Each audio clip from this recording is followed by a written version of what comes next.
Ni Marian Sierra Naiz, TAG enpresaren gerente eta jabea. Me dedico a la dirección de TAG en Aduna y también a la dirección de Plecamer en México. He llegado hasta aquí con mucho empeño y dedicación en mi trabajo y creyendo mucho en nuestra idea. Los principales hitos en nuestra historia es haber sido capaz de superar todas las crisis, que no han sido pocas.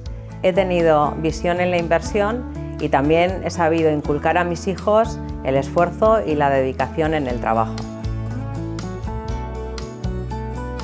Valoro la honestidad, el entendimiento entre todos, el rigor y la dedicación. A las mujeres que quieran crear una empresa les diría que tengan mucha fuerza y que crean mucho en su idea.